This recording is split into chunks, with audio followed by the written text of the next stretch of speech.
보도록 하겠습니다. 신명기 16장 13절에서 17절까지 말씀입니다.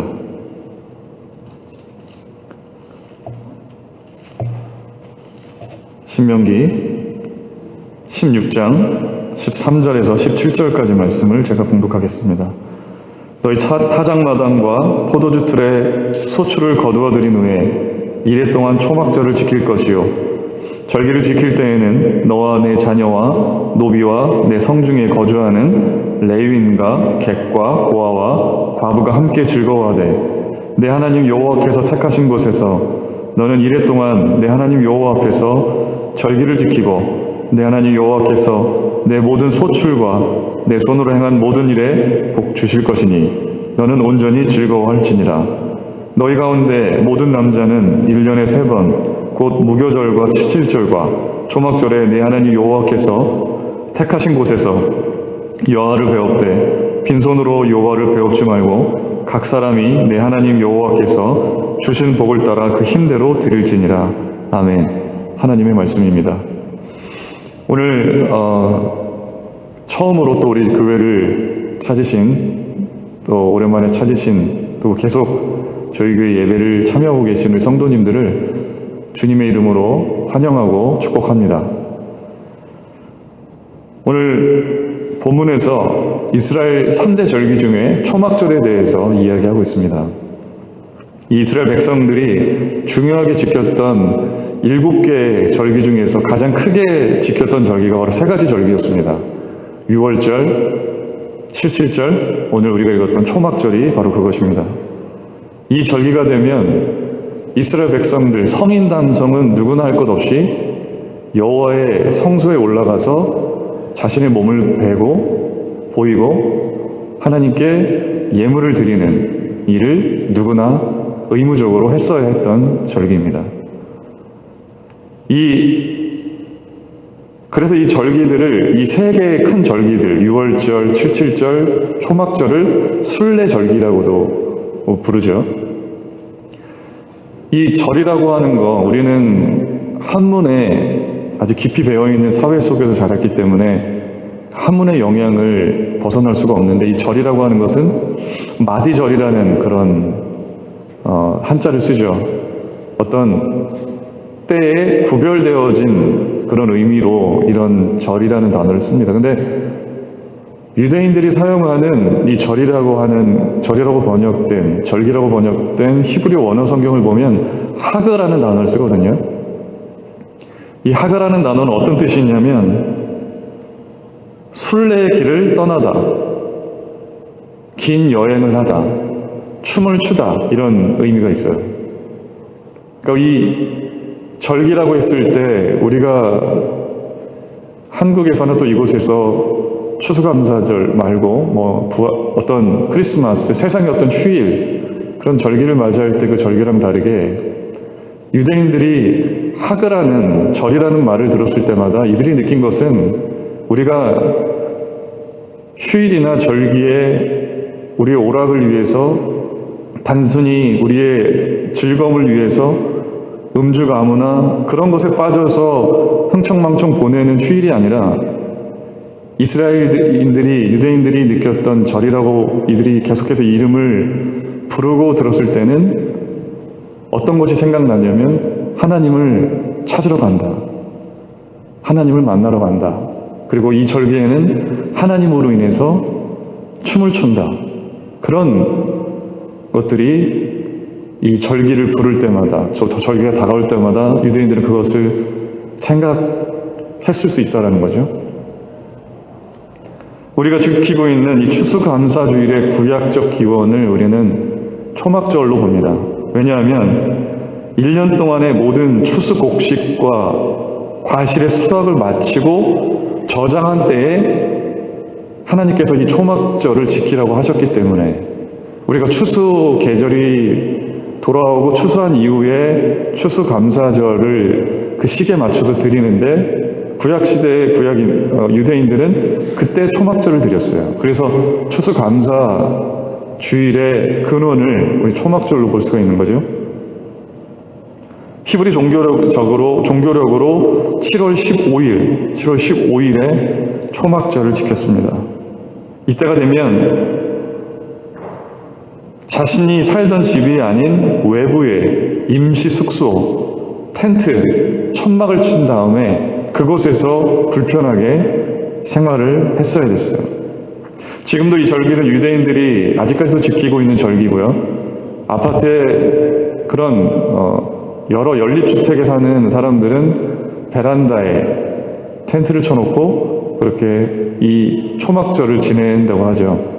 이 초막절을 지낼 때 누웠을 때 하늘이 보일 만큼 공간을 열어둔다고 그러죠. 초막절을 지낼 때. 그래서 이 초막절을 지내면서 과거에 이스라엘 백성들이 40년 동안 광야에서 유랑생활을 하면서 그렇게 불편하게 먹을 것이 보장되지 못하는 하나님의 인도하심만을 바라면서 살아야 했던 그 절박한, 그러나 하나님이 주시는 풍족한 은혜가 있었던, 가깝게 그것을 느끼며 살았던 그 삶을 같이 함께 느껴보고 기억하고 그래서 더욱 감사하는 그런 절기가 바로 초막절기였습니다.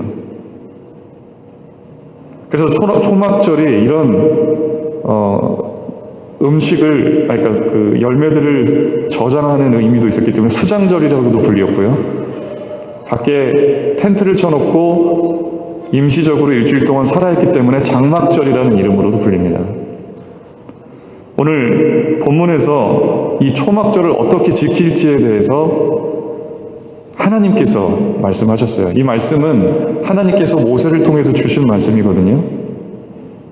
그러니까 세상의 절기는, 세상에서 말하는 휴일은 인간들이 제정을 했어요. 어떤 이유로. 그러나 구약 성서에서 나오는 절기는 하나님께서 이렇게 너희들이 지켜라라고 주신 절기죠.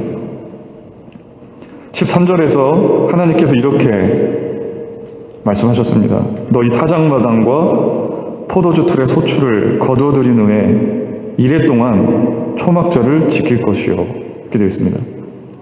여러분, 타작이라는 것은 무엇입니까? 타작은 곡식의 껍질을, 알맹이를 얻기 위해서, 껍질을 벗기기 위해서 때려치거나 여러 가지 짐승들을 활용해서 이 곡식의 껍질을 벗겨내는 행위가 타작이죠.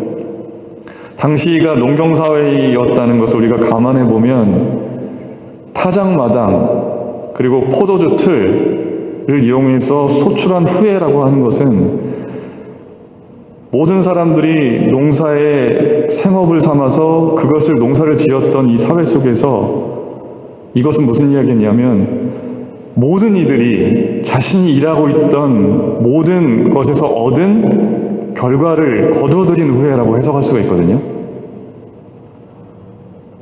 결국 생업에 종사하는 모든 이들이 자신들이 거둔 많은 수확을 거두어들인 다음에 하나님께 드리는 절기였다. 그래서 그 기후를, 이 농업 사회였기 때문에 이 농사의 수확물은 당시 기후와 아주 밀접하게 연관이 되어 있었어요. 그리고 이 기후를, 좋은 날씨를 주시고 많은 비를 내리시는 분이 하나님이시라는 믿음 안에서 이들은 자신이 얻은 수확물을 바라보면서 하나님이 주신 복과 그것을 연결하는 그 연결성이 무척 수월했죠. 아, 하나님께서 나에게 이렇게 복을 주셔서 좋은 기후를 주셔서 이런 아주 귀한 열매들을 주심으로 우리가 먹게 살게 하셨구나. 너무나도 감사하다. 그런 고백이 자신의 얻은 수확물을 가지고 쉽게 연결될 수가 있었어요. 연결될 수 있는 고백이었어요. 근데 요즘은 어떻습니까? 직접 기른 농산물을 수확하는 기쁨을 찾기가 어려워졌죠. 여러분들 중에 농사 짓는 분 없죠? 일부의 사람들만 기계화된 기구를 통해서 다 대량 생산을 해가지고 일부의 사람들만 농사를 짓고 있습니다. 대부분의 사람들이 서비스업에 종사하면서 월마다 주는 월급을, 입금해주는 월급을 받으면서 그렇게 우리가 살아가다 보니까 추수하는 기쁨과 그 추수를 통해서 하나님께서 주셨다라고 하는 그런 연결성이 너무나도 희박해지는 게 요즘 사회예요.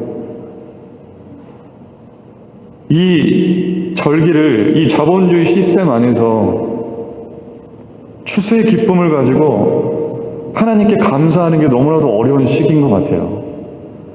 월급을 딱 그 통장에 어카운트에 자동적으로 들어오는 걸 보면서 그것을 하나님이 주셨다라고 생각하는 게 어렵잖아요. 회사에서 내가 노력해서 얻었다라고만 생각을 하지 눈에 보여지지 않고 그냥 가상적으로 존재하는 것처럼 있는 것들이 들어온다고 했을 때 그 연결되기가 어려운 시기인 거죠.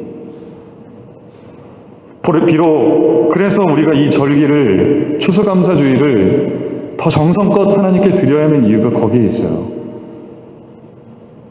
비록 우리가 현장에서 농작물을 추수하는 그런 경험에서는 우리가 멀지만 우리가 이 추수감사주의를 함께 보내면서 그렇지, 비록 그것이 월급으로 들어오고 돈으로 가상적으로 들어오는 것이지만 그러나 이 모든 것들이 하나님께서 우리들에게 주시고 먹고 살아갈 수 있도록 우리의 생계를 유지하고 살아갈 수 있도록 주신 것이구나.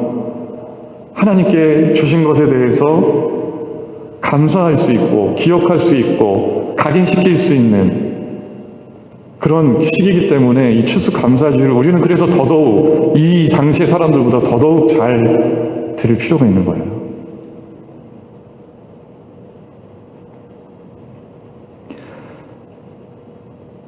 이스라엘 백성이 하나님께서 초막절을 지키라고 하신 이유는 자신들이 직접 경험하지는 못했지만 과거의 선조들이 그렇게 살았을 법한 불편한 환경, 천막을 쳐가지고 텐트를 쳐서 일부러 불편하게 일주일 동안을 그렇게 지내도록 하신 이유는 무엇이겠습니까?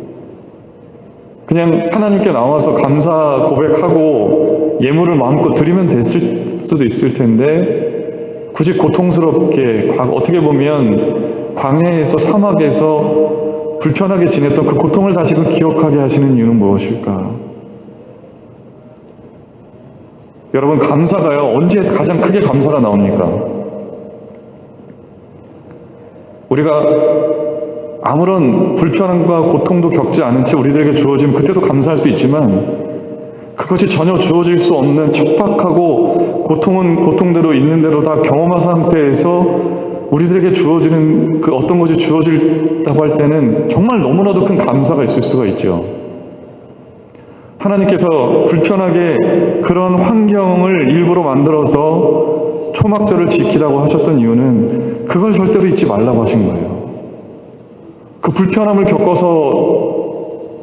겪으면서까지 너희들이 이것을 절대로 잊지 마라.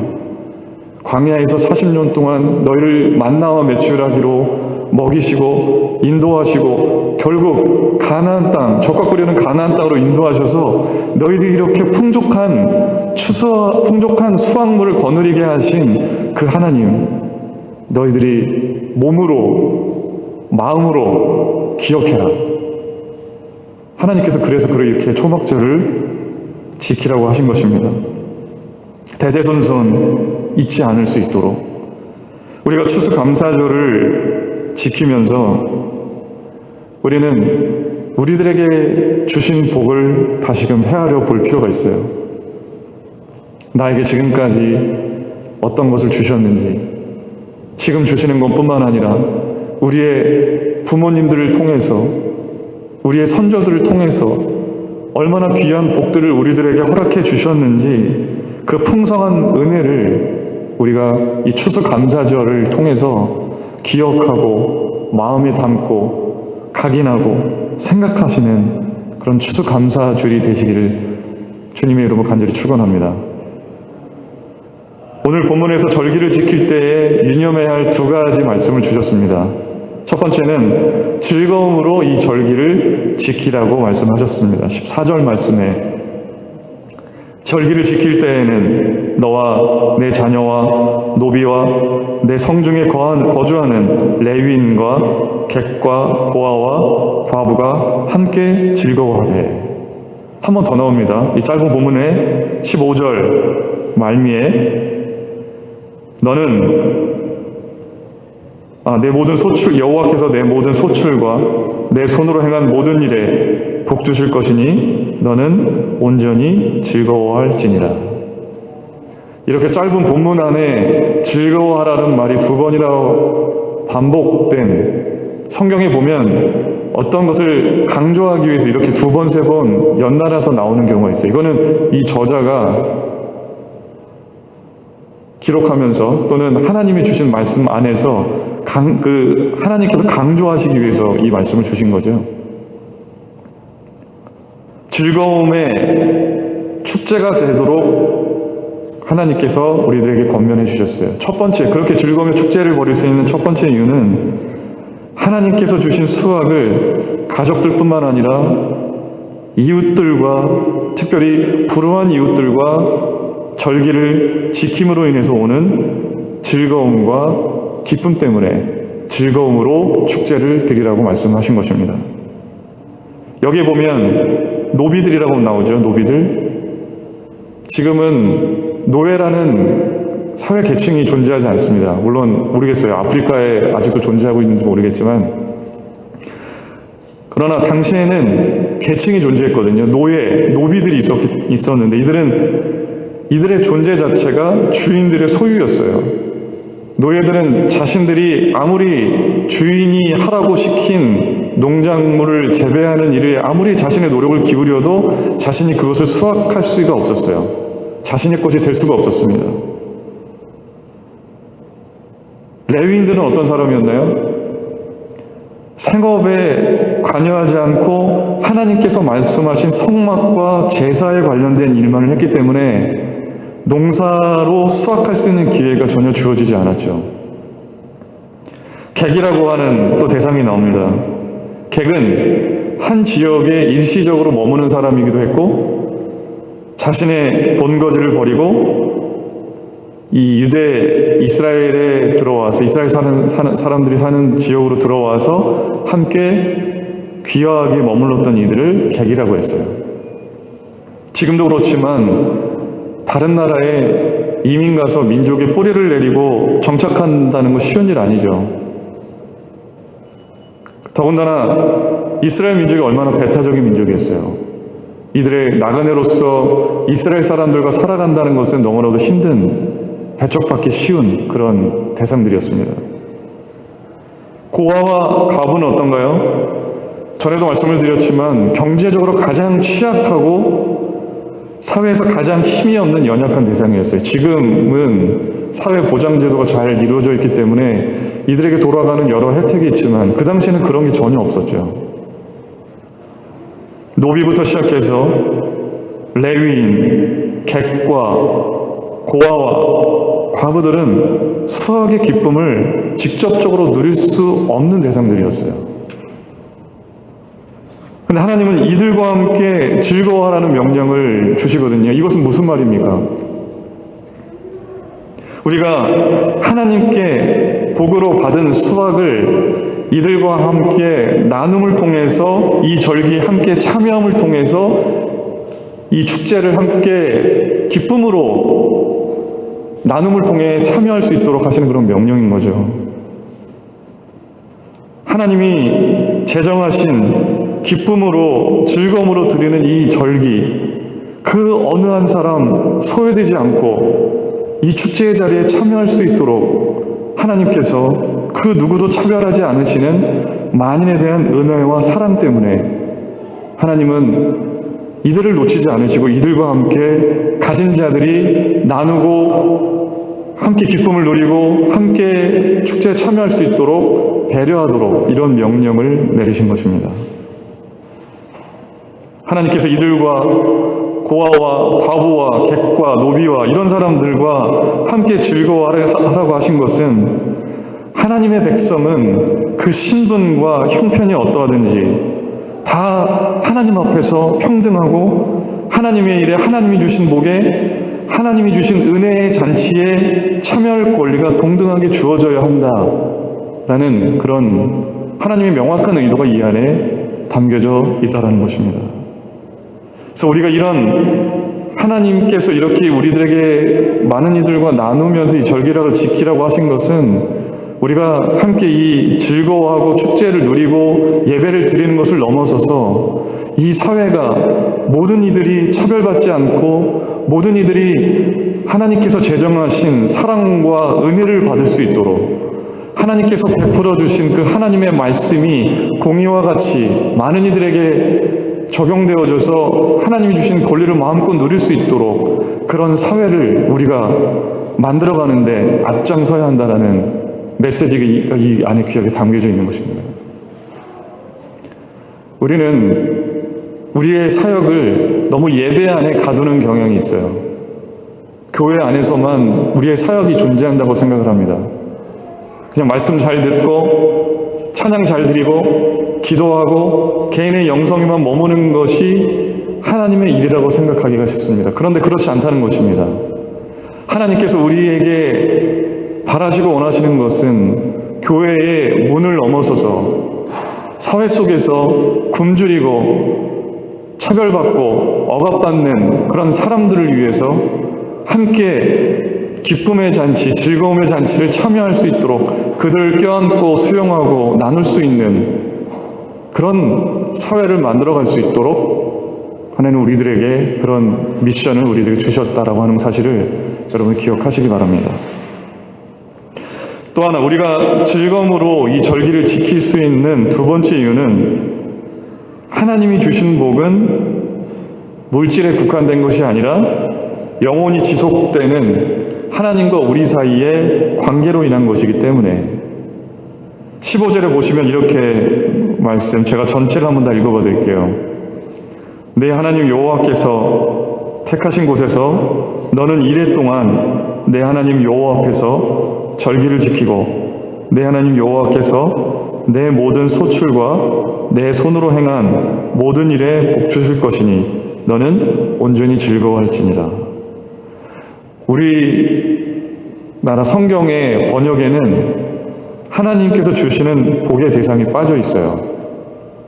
모든 소출과 내 손으로 행한 모든 일에 축복하실 것이라는 말만 기록이 되어 있습니다. 그런데 히브리어 원어 성경을 보면 어떻게 되어 있냐면 복 주실 것이라고 번역된 말이 예 바레크카라는 단어를 쓰거든요. 이것의 의미는 뭐냐면 그가 너에게 복을 주실 것이다.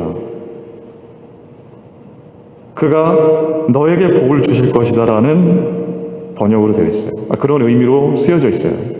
이게 어떻게 우리가 이 의미를 조금 구분질 수가 있냐면 우리나라 성경은 자칫 하나님이 우리들에게 주신 복이 물질적인 복으로만 해석이 될 소지가 다분해요.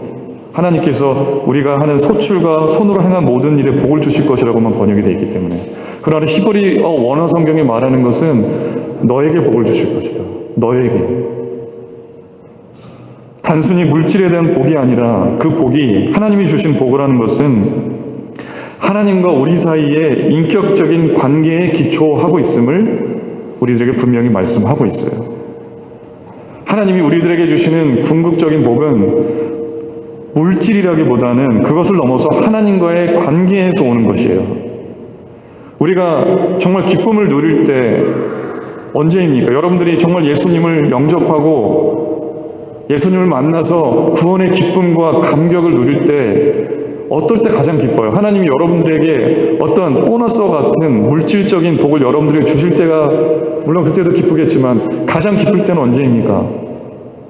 하나님께서 나를 사랑하시는 게 느껴지고 하나님께서 나의 죄를 용서하시고 하나님께서 나를 용서하시기 위해서 나의 죄를 씻으시기 위해서 예수 그리스도 자신, 하나님 자신을 우리들에게 주신 사실이 믿어질 때 그게 정말 큰 복으로 우리들에게 기쁨으로 느껴지지 않습니까? 정말 복이라고 하는 것은 하나님께서 우리에게 주신 물질을 그것을 넘어서는 거예요. 하나님이 우리를 사랑하신 그 사랑, 하나님께서 나를 구원으로 이끄시는 그 구원의 손길, 그 은혜, 그게 정말 복이라고 하는 거죠. 하나님께서 우리에게 복을 주신다라는 문장 안에서 우리의 기쁨의 근원의 초점이 복에 있는 게 아니라 복을 주시는 그 하나님의 우리의 초점이 맞춰질 때 우리가 정말 진정한 기쁨을 누릴 수 있다는 것입니다. 우리가 하나님께서 우리들에게 주신 물질적인 복에 초점을 맞추어서 그것에 기쁨을 근원을 두게 되면 그건 잠시 기쁘다가도 쉽게 실망하거나 낙담할지 몰라요. 물질은 영원하지 않고 있다가 사라지는 것이기도 하고 없다가 또 다시 주어지는 것이기 때문에 우리가 보이는 소유와 물질에 인생의 초점이 맞춰지면 불평하기가 쉽고 감사하기가 어려워요. 그러나 그것을 넘어서서 이 모든 것을 허락하신 하나님께서 우리에게 주신 그 구원에 하나님께서 우리들에게 주신 친밀한 그 관계 안에 우리의 초점을 맞추면 우리들에게 주신 그 놀라운 보이지 않는 것들로 인해서 우리가 영원한 기쁨에, 영원한 즐거움에 참여할 수가 있다라고 하는 것입니다. 그럴 때 우리가 없는 중에도 감사할 수가 있는 거예요. 어떻게 세상 사람들은 말합니다. 어떻게 없는 중에 감사할 수가 있습니까? 어떻게 하면 부를 끌어모으려고, 어떻게 하면 많이 움켜쥐려고 많은 것을 가져야 진정한 기쁨이 있다라고 생각을 합니다. 그러나 우리가 하나님을 알게 되면, 우리가 예수님을 알게 되면 그러한 관점이 온전히 무너져 내립니다. 하나님 없는 중에도 하나님 때문에 감사할 수 있고, 뭔가 부족해도 기쁠 수 있고, 하나님으로 인해서. 하박국 선지자는 그걸 너무나도 잘 알았어요. 무화과 나뭇잎이 마르고 포도나무 열매가 없고 감람나무 열매가 없고 외양간 송아지가 없어도 내가 당장 먹을 것이 없고 굶주릴지라도 그러나 난 여호와로 인하여 즐거워한다. 이거는 하나님을 알지 않고는, 하나님과의 분명한 인격적인 친밀한 만남이 없이는 이런 고백이 나올 수가 없어요. 진정한 복이라고 하는 것은 하나님이 주시는 물질로도 우리들에게 그 복을 주시지만 진정한 복이라고 하는 것은 하나님 그 자체이십니다. 하나님이 우리들에게 와주시고 자신을 주시고 우리를 구원하시고, 여러분, 우리가 우리에게 주어지지 않은 것만을 생각하면서 불평하거나 실망하지 않게 되기를 바랍니다. 오히려 지금 우리가 이렇게 먹고 살 수 있는 조금 아주 기초적인 의식주일지라도 우리가 받은 복을 헤아리면서 그 주신 것 때문에 감사의 고백을 드릴 수 있게 되기를 바랍니다. 우리에게 복을 주시는 하나님으로 인해서 기쁨이 넘치는 여러분의 삶과 신앙이 되기를 주님의 이름으로 축원합니다.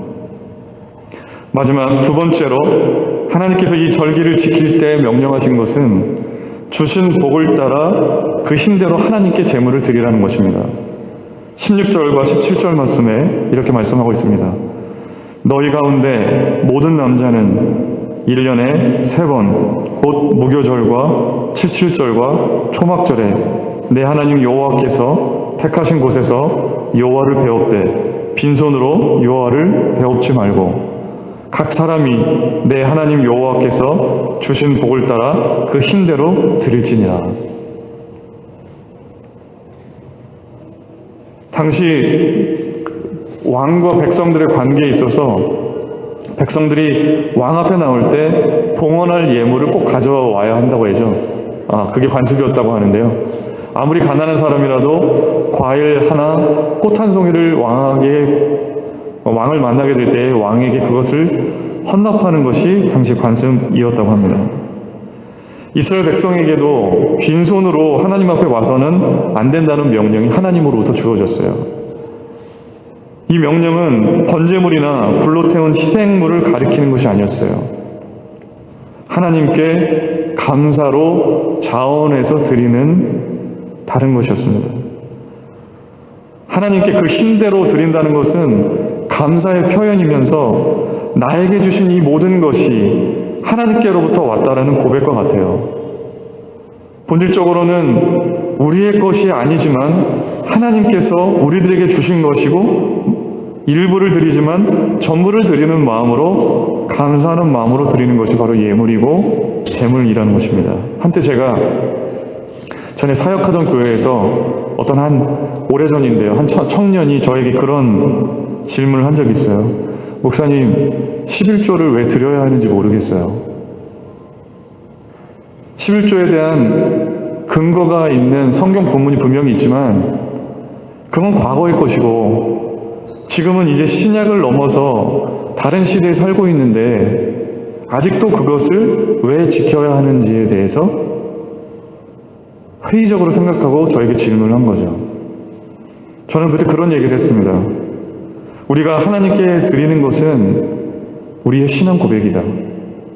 우리가 정말 하나님께서 주신 그 구원의 감격과 은혜를 누리게 되면 물질이든 내 인생이든 봉사든 어떤 것이든 드리고 싶어지는 자원하는 마음이 생기게 된다. 억지로 드리는 것은 좋지 않으니까 내가 마음이 생길 때에 헌금을 드리라고 충고해 준 적이 있습니다. 정말 우리가 어떤 대상에 말할 수 없는 큰 은혜를 받게 되면 기쁨을 느끼게 되면 그것에 보답하고 싶어지는 마음이 생겨요. 정말 우리가 말할 수 없는 은혜를 받게 되면 드리지 말라고 해도 드리고 싶은 마음이 생길 수밖에 없어요. 하나님께서 우리에게 전부를 주셨다는 믿음이 있다면 우리는 기쁨으로 하나님께 있는 힘껏 드릴 수가 있는 것입니다.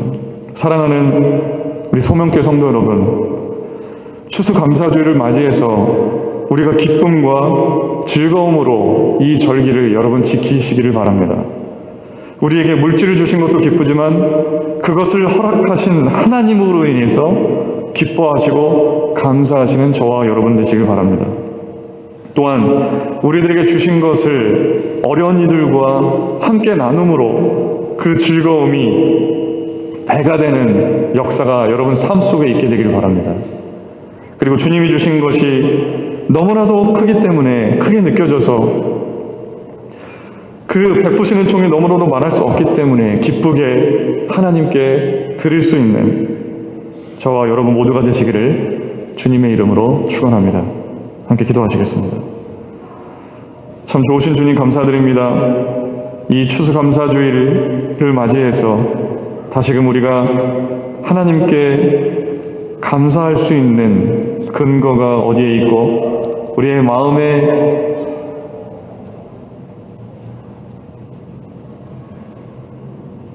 우리의 마음을 어떻게 정리정돈하여 어떻게 우리가 세팅하여 하나님께 감사할 수 있게 될 수 있는지를 다시금 우리가 정리하고 깨닫게 해주시니 감사드립니다. 하나님이 주신 놀라운 구원과 은혜와 그 사랑의 깊이를 생각하면서 우리가 우리의 예물뿐만 아니라 우리의 인생까지도 주님께 온전하게 드릴 수 있는 그런 예배의 삶을 살아갈 수 있도록 이끌어 주시옵소서. 예수님의 이름으로 기도드립니다. 아멘.